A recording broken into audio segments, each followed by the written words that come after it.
All right, I just want to set the stage here about what's been happening that's been causing all this turmoil about fake news and Elizabeth Warren not really caring. Well, we're going to show you all that good stuff. It all started kind of with this Wall Street Journal article. They put up some nice fake news saying, terrorism's financed by crypto, yada, yada. Didn't have the real story. In fact, they ended up having to eat a little bit of crow, but yet have retracted this. This was the company, the data company, that went in and set the record straight on their own data analysis. So that's been pretty much said. But it all boiled down into Senator Warren and a Senate hearing onto whether or not they even believed it. Let's take a look at this first clip. On this committee, we've raised the alarm about crypto and its role in illicit finance, including the use of crypto to fund terrorists and enable rogue nations financing them. Last week, Senator Warren and I, along with more than 100 of our colleagues of both parties, wrote to the administration to voice concern about these issues. I'm glad that members of this committee, including Senator Reid and Senator Warner, have put forward bipartisan plans for closing gaps around digital assets. I do want to highlight, let's don't lose sight and focus from the big picture. Crypto is currently a very small part of the puzzle. The major funding channels were and remain state funding, Iran and others. Those are the major players. Most of the funds are still being transferred by the traditional channels that we all know from the past. Banks, money transmitter, payment system, hawala, money exchange, trade-based terrorism financing, charity, cash, shell companies, and crypto. The big money in this terror financing story comes from Iran, and specifically from its oil sales. Iran's total revenue from oil exports since 2021 is between $81 and $91 billion. Go after the big money funneled to the terrorists by Iran. Go after the oil sales. Go after the terrorist enablers. That is what fuels the savagery of October 7th. Thank you. All right, so some good statements in the fact that the Senate hearing actually included, reality. It included truth. And of course, this is Dr. Wagman. Just to give you an idea, this is her LinkedIn page. She's the former director and general of the Israel Money Laundering and Terror Financing Prohibition Authority, the IMPA. So essentially, that was her job, was to track this down. So clearly, she already was ahead of this and understood where this was going and that it was not crypto that's involved in this. In fact, it's the traditional fake fiat systems that we've always had out there funding all of the bad things that happen, of course, in our environment. I want to jump over to another clip that goes into tracing funds. Listen to what they had to say. A few years ago, the way terrorist groups exploited crypto was pretty simple. They raised money with Bitcoin.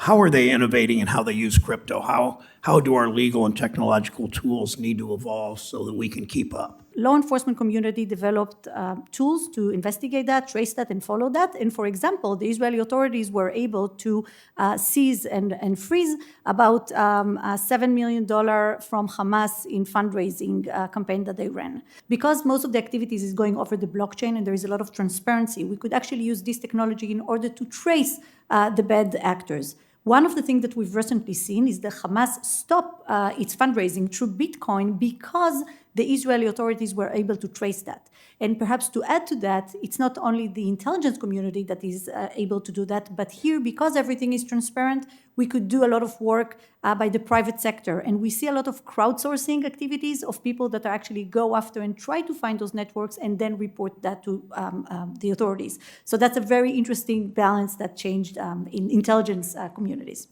Interesting too, because the likelihood of crowdsourcing, I think, is going to be a real force in the future, especially around blockchain, around some of these bad actors. And in fact, I think it's going to continue to push a lot of these bad actors off of the blockchain and back into traditional methods called fiat, running all of this. Here was Dune Analytics, their mission to make crypto more data accessible, but the Wall Street Journal could have signed up to Dune and queried the data themselves. I loved it, but yeah, here we are. And of course, they put out basically a bounty on the idea of let's go trace this down. And several bounties, it's been piling in for quite some time.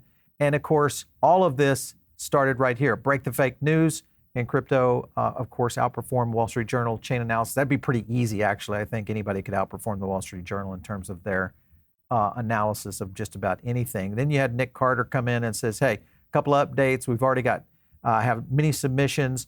I'll make first payouts. So there's already starting to be a flow of content moving into the space here. And when you look at actually one of the, I won't say winners, but one of the people who are contributing to this, they start going down, and you can start seeing this literally live on Twitter, all of this X happening right now in terms of all the transactions. This is where it gets interesting right here. I'll zoom in on this a little bit more, but you can kind of see this on the 180,000 transactions going through. This is the matrix that we end up with.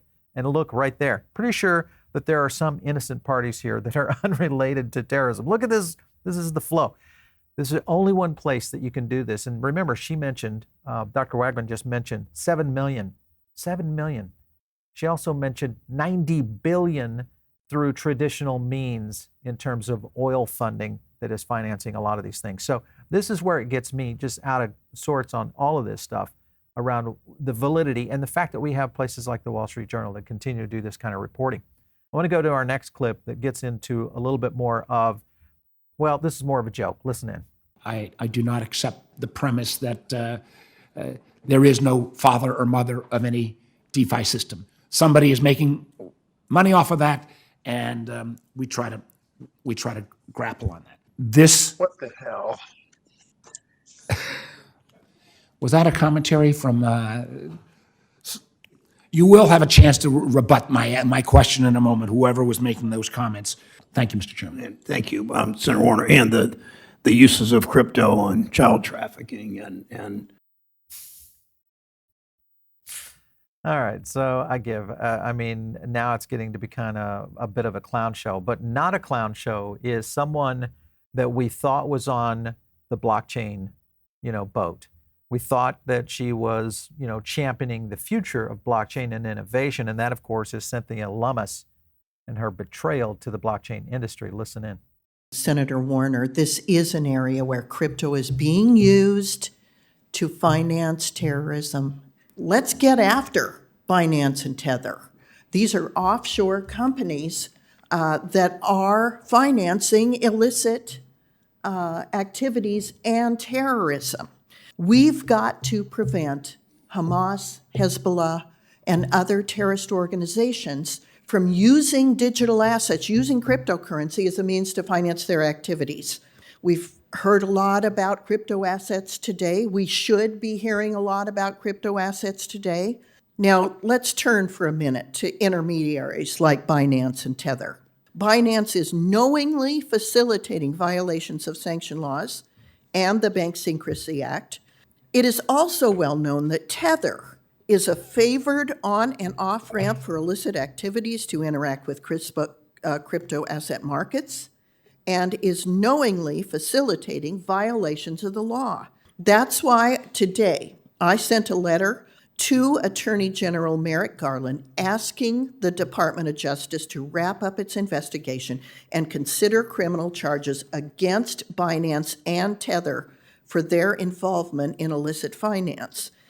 These are the things that irk me the most, is people that seem to have themselves educated on the situation and at the same time either, one, get influenced by others, most likely someone that's in their back pocket, and funding these kinds of statements into the essence of really where all of this is core from, and that is fiat. It's coming through these bank systems, through these shell corporations, through these actors that we already know about. They haven't been able to stop it yet.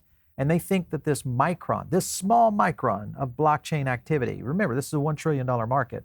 They think this is going to make a difference. And she's over there spouting. Now, I'm not a big fan of either of these in either way, but the point that she's flipping on us like this is what really upsets me the most. And this is something you need to reach out. If Lummis is your senator, go over to standwithcrypto.org and jump in there and start letting your voice be heard to her office, because I think this is a disservice to the American people. Let's go over to a tweet from Warren Davidson. This gets me a little worried as well. Warren Davidson, also an advocate of what's happening in blockchain. But it's interesting. Sherrod Brown, of course, we know that, led astray by Senator Warren, clearly doesn't understand the issue of Elizabeth Warren and her aggressive hostility at every turn. And then thanks to Senator Lummis for working to inform, educate.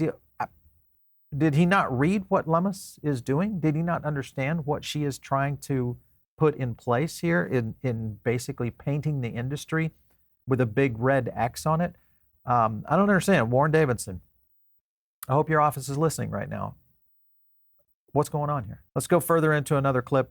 This will get into it. This is diverting attention. Listen in. On that, is it fair to say then that these oil revenues, the sanctions relief, and the direct monetary relief revenue streams have done far more than any crypto financing to either directly support these terror groups or to build up the resources that they could then divert to other malign activities?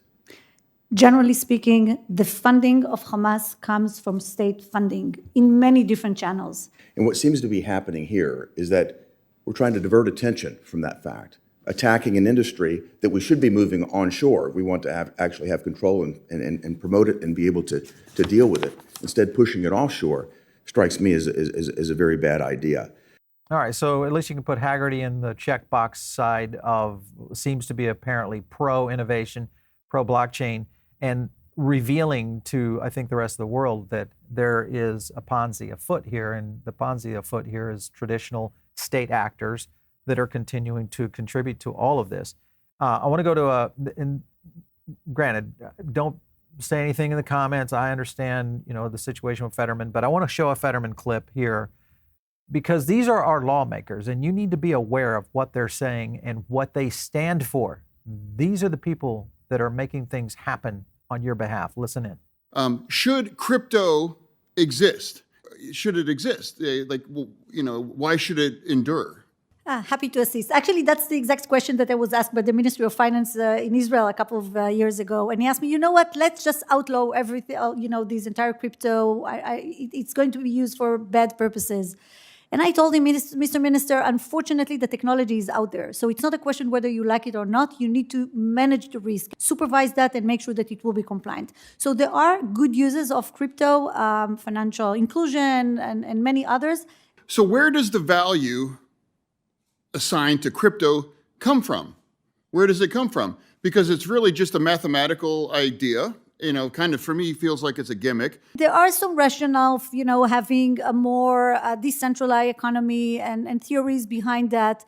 But I mean, at the end of the day, I think that this discussion, even if it was relevant a couple of years ago, it doesn't matter anymore because the technology is there, and it's not something that is possible now, to decide. Enough people think that there is value, and they're spending the money on it, and of course, illicit actors are using that as well, no doubt about it.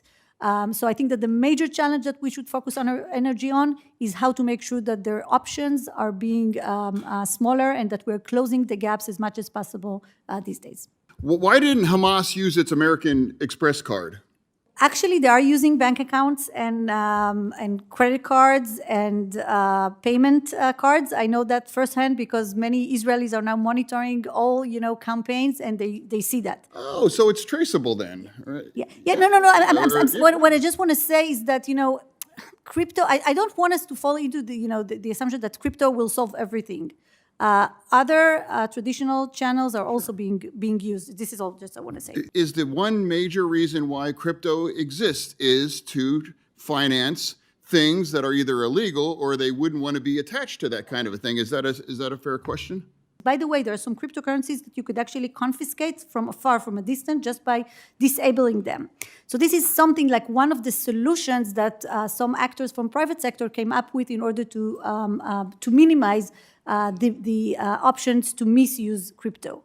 Again, it's not that I'm supporting the industry. I'm just in a place in which it exists, and we have to find a way to deal with it, because outlawing that altogether just will create a black market that will not be able to supervise at all.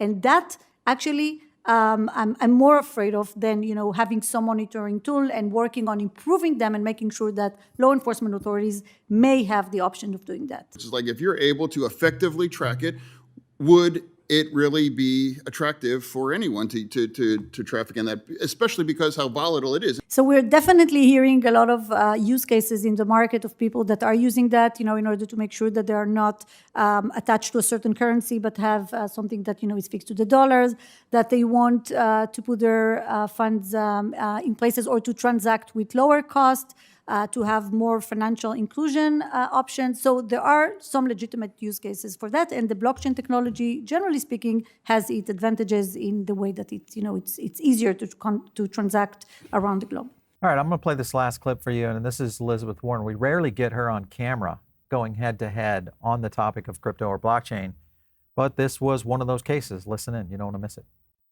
Terrorists have found ways around those rules. One big one, crypto. Dr. Levitt, as a Treasury official, you saw firsthand how terrorists structure their transactions to evade detection. Do you think that government authorities know the full extent of all the crypto funds that Hamas and Islamic Jihad received over that time period? By definition, they can't know all of the extent of it. But I do think that number is very likely exaggerated. But the experts who follow this closely think that number is inflated. Now, obviously, the industry's claim is false, and that the amount of crypto flowing to terrorist groups has, quote, super increased since the attack began. And now it's time for Congress to act. Dr. Wagman, you were the Director General of the Israel Money Laundering and Terrorism Financing Prohibition Authority. Do those wallets pose a particularly high risk of attracting terrorists and other very dangerous people? Most of its budget and funds are still going through the traditional channels. And I want to put that clear because crypto is a problem, but this is not the major problem. And we have to look, on other traditional channels like banking and exchanges and money exchanges and cash and so forth. So let's not forget that. Crypto, it is a technology like any other technology that could be used for legitimate and illegitimate purposes. And even when we're getting to DeFi and all other technologies, there is a way, there is a technology that could also inspect that. And because of everything is transparent on the blockchain, we should focus our efforts. Therefore, I think that it is really important to make sure going forward that we're creating those environments that we could actually inspect and put forward the relevant technologies to ensure compliance. Okay, so I appreciate that. Okay, I'll be really quick. I just want to point out, you wrote that decentralized finance and peer-to-peer transactions between unhosted wallets are, quote, higher risk structures. We have the power to choke off that lifeline, and I think that's what we should do. Thank you to the panel for being here. Thank you for providing testimony and your responses. All right, so there you go. Basically, they don't really want to hear it. They don't want to hear facts. They don't want to hear, the real root of the problem, because that would be the truth. Those are the problems that sometimes our lawmakers have. Anyway, they're going to get a chance to hear this in other places. I think now mainstream media, including the mainstream satire, is going to hit it. Here's Babylon B. Janet Yellen proposing a tax cut on the coins you can acquire in Mario. Maybe.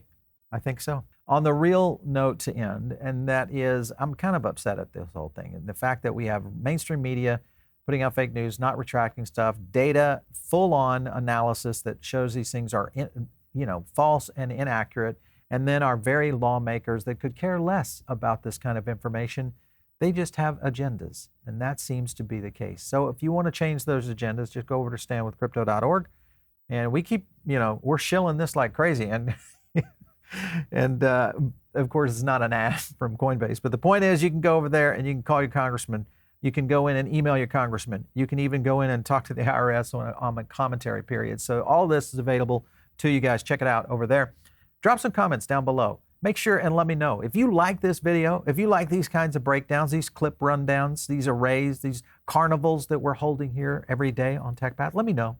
I'd love to hear down below. And if you want to hit me on X, it's @PaulBarrow. Catch you next time right here on TechPath.